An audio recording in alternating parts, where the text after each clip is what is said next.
What if the strongest man you know is actually the most tired?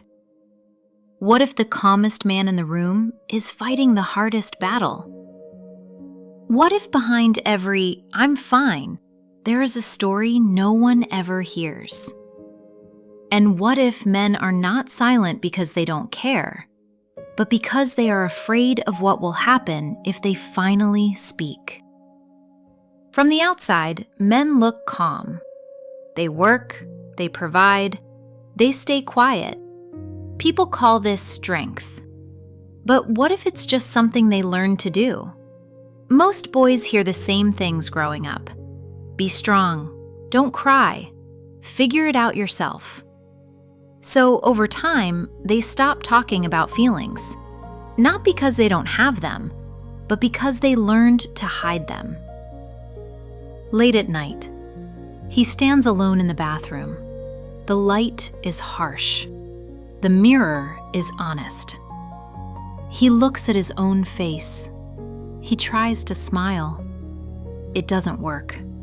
He grips the sink, breathes in, breathes out, and whispers so quietly no one can hear, "I'm so tired."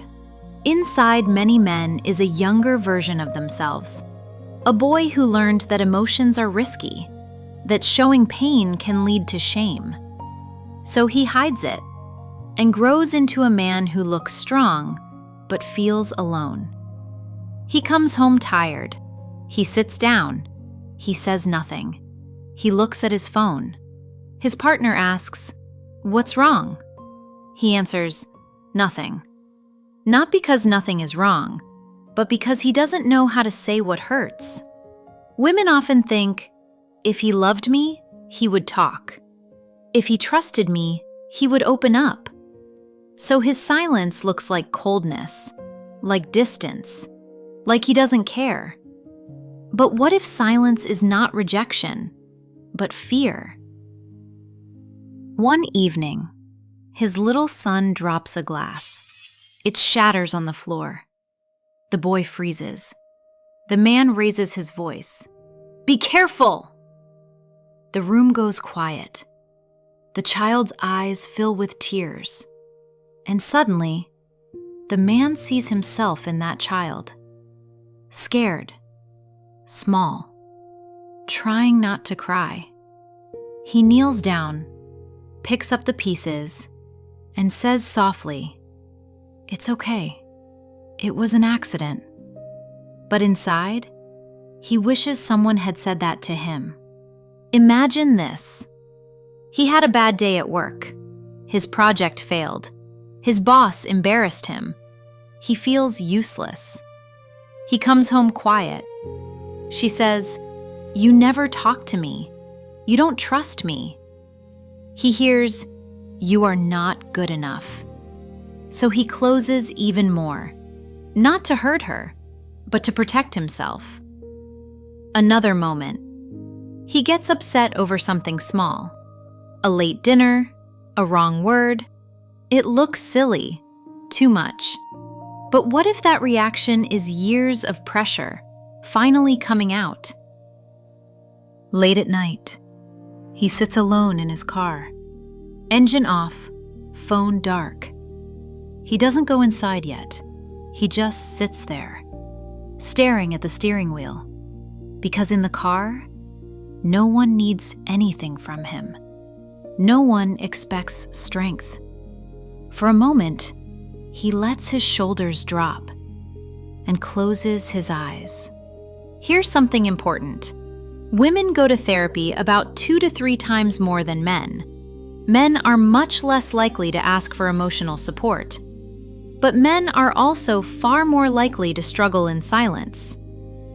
Many men are afraid to ask for help. This is not about blaming women. They just don't see the fight happening inside a quiet man.